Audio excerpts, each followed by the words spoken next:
नमस्कार दोस्तों, stock market studies में फिर से एक बार आपको बहुत-बहुत स्वागत है।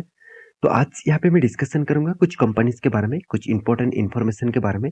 तो फटाफट चलो देख लेते हैं आज की इन्फॉर्मेशन के डिटेल्स के बारे में। उससे पहले चैनल को सब्सक्राइब अभी तक नहीं किया तो ज़रूर कर लीजिएगा और टेलीग्राम को अभी तक जॉइन नहीं किया तो वो भी कर सकते हैं। आप डेली बेसिस अर्निंग करना चाहते हैं तो जाकर प्लीज़ जॉइन करिए। तो चलो देख लेते हैं आज के स्टॉक के डिटेल्स के बारे में। सबसे पहले मैं बात करूंगा येस बैंक के ऊपर। देखिए येस बैंक के ऊपर पिछले दिनों में देखिए भारी भरकम गिरावट देखने को मिला था। इसका हालत देखिए, अच्छा खासा रिजल्ट होने के बाद, क्वार्टर थ्री में रिजल्ट अच्छा खासा आने के बाद भी कंपनी के ऊपर प्रेशर कितना बने हुए हैं आप देख सकते हैं। 3.5% के 3% के आसपास, 3.5% के आसपास गिरावट देखने को मिला था। अगर मैं 5 दिन के चार्ट पर ओपन कर दूं तो ऑब्वियसली एक अच्छा खासा बूम तो आया था मगर उसको सस्टेन नहीं कर पाया।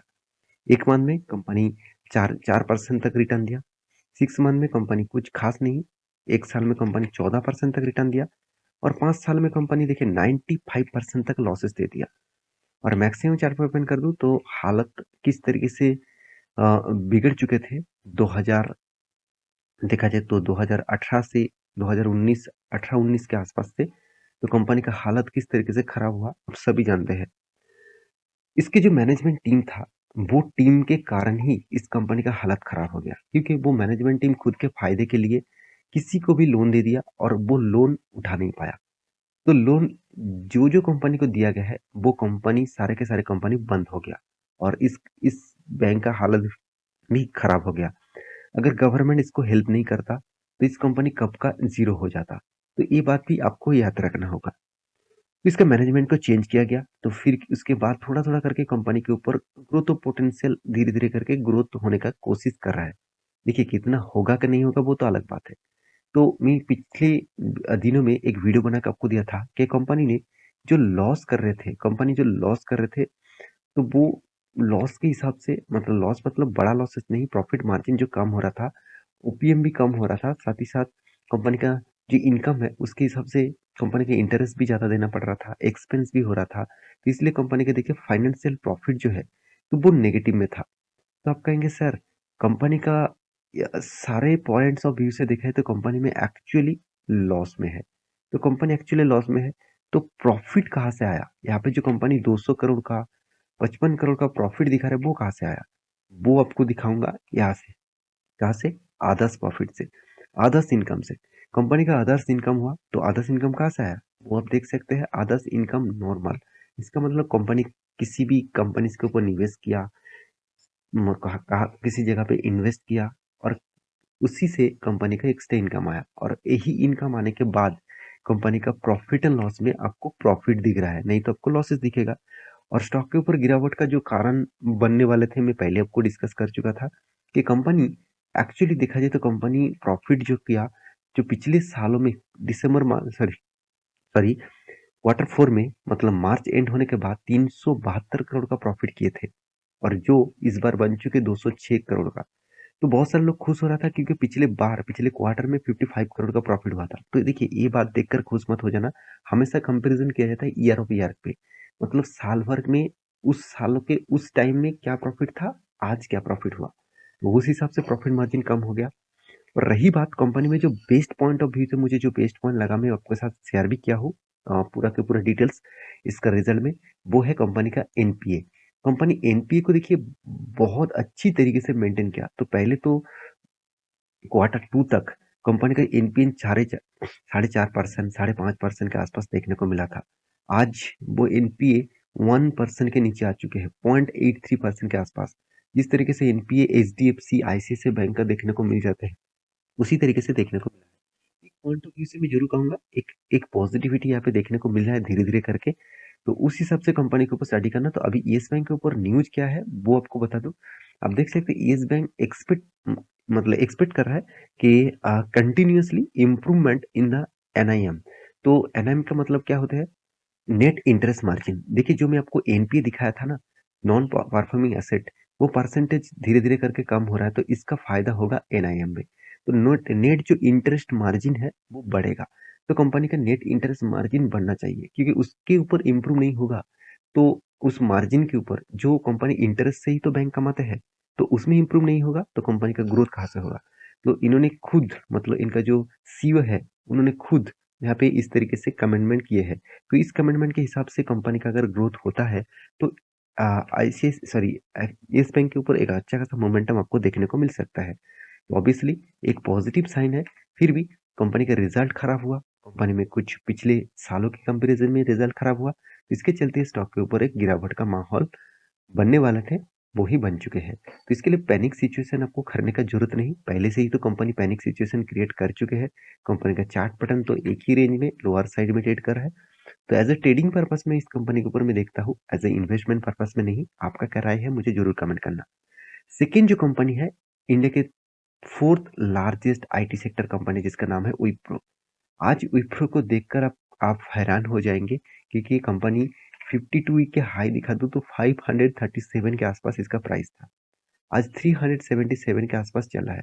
तो पिछले दिनों में कंपनी में एक तेजी देखने को मिला था 2.5% के आसपास। तो ऐसे क्यों हुआ? क्योंकि देखिए, अगर 6 मंथ की बात करूँ तो कंपनी में कुछ खराब परफॉर्मेंस नहीं दिखेगा। अगर 1 साल कर दूं तो पूरा आपको बर्बादी दिखेगा 28-30% के आसपास। इतने बड़े large cap and blue chip type company जहाँ पे मार्केट कैप 2 लाख करोड़ से भी ज्यादा है, तो उस कंपनी के ऊपर इतना बड़ा क्रैश सिर्फ एक ही वजह से है, यूएस के कारण।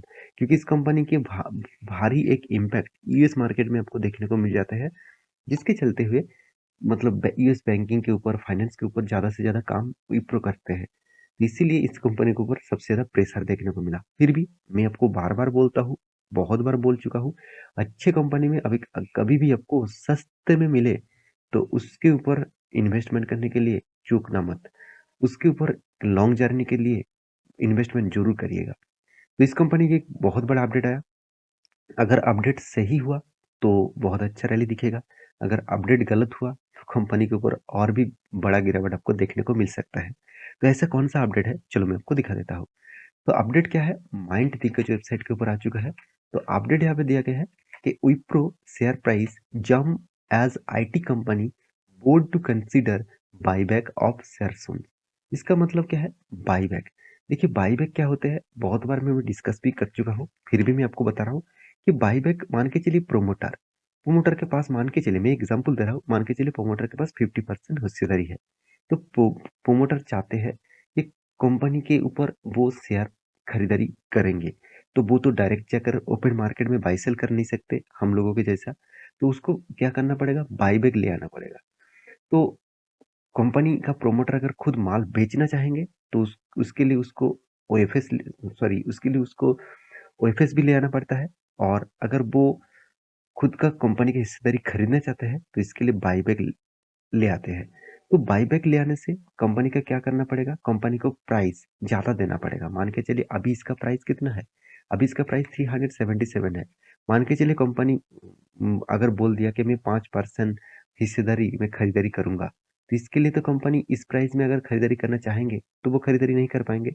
लोग मतलब प्रोमोटर के बाद एफआईएस, डीआईएस, पब्लिक, ये सारे लोग अगर माल बेचेंगे तभी ना वो खरीदारी कर पाएंगे। तो ये लोग बेचेंगे क्यों? क्योंकि उसको फायदा नहीं मिलेगा तो वो बेचेंगे क्यों? तो इसीलिए वो बाईबैक ले आते हैं। बाईबैक के माध्यम से वो हाई प्राइस में, मान के चलिए यहाँ पे 350 370 चल रहा है, उन्होंने कर दिया कि मैं चलो 400 रुपया में मैं हर शेयर खरीदने के लिए तैयार हूँ। तो मार्केट प्राइस तो इतना चल रहा है, तो आपको हर शेयर में 30 रुपये का, 30-20 रुपये के आसपास आपको प्रॉफिट मिलेगा। तो यही इसी के चलते हुए कंपनी का ग्रोथ भी होगा और साथ ही साथ इन्वेस्टर भी अच्छा खासा पैसा कमा पाएंगे। तो बायबैक आएंगे कि नहीं आएंगे अभी तक फाइनलाइज नहीं हुआ, सिर्फ बातचीत किया गया है एक रिपोर्ट के माध्यम से। उसी के चलते हुए यहाँ पे बाय न्यूज आ चुके हैं, उसी के चलते हुए एक स्टॉक के ऊपर शानदार रैली देखने को मिला। तो बायबैक जब डिटेल्स में आ जाएंगे तब उसके ऊपर मैं डिटेल्स वीडियो बना के दूंगा। तो रही बात विप्रो के डिटेल्स के बारे में, तो मैं पहले भी बोल चुका हूँ, यहाँ पे एक सपोर्ट जोन जो था, स्ट्रॉन्ग सपोर्ट जोन था, उसको वो ब्रेक कर चुके हैं। अगर फिर से गिरावट का माहौल दिखे तो धीरे धीरे करके वो इस लेवल तक आ सकते हैं। तो आईटी सेक्टर में प्रेशर अभी भी टला नहीं, लगातार प्रेशर बनते जा रहा है, तो इसके ऊपर याद रखिएगा। तो लास्ट जो कंपनी है जिसके बारे में बात करूंगा, वो कंपनी एक बहुत बड़ा अपडेट दे चुके हैं। कंपनी क्या करने वाला है, एक के बदले आपको 10 शेयर देने वाले हैं। तो इसका मतलब एक के बदले 10 शेयर आपको मिलेगा इस कंपनी के ऊपर। तो एक के बदले 10 शेयर जो मिलने वाले हैं, तो ये कंपनी क्यों एक के बदले 10 शेयर दे रहा है? अगर इस कंपनी के अगर मैं डिटेल्स दिखा दूं, इसका चार्ट पैटर्न दिखा दूँ मैक्सिमम का, तो आपको दिखेगा कुछ अच्छा खासा परफॉर्मेंस। तो ये अच्छा खासा जो रैली आया, इस रैली के चलते हुए कंपनी का प्रोमोटर ने, कंपनी का बोर्ड ने डिसाइड लिया कि इस कंपनी के ऊपर यहाँ पे कंपनी खुद का शेयर को स्प्लिट करेंगे। एक चीज याद रखना, कंपनी बहुत छोटा है, 230 करोड़ के आसपास इसका मार्केट कैप है, एक माइक्रो कैप टाइप कंपनी है। और सबसे बड़ी बात है, इसके ऊपर एम रेस्ट्रिक्शन भी लगाया गया है। तो एम रेस्ट्रिक्शन जिस कंपनी के ऊपर लगाए जाते हैं, उसके ऊपर ट्रेडिंग आप अ, आसानी से कर नहीं पाएंगे। तो प्लीज इस तरीके से कंपनी के ऊपर स्प्लिट देगा, मतलब एक के बदले आपको 10 शेयर देगा, इसको देखकर खुश मत हो जाना।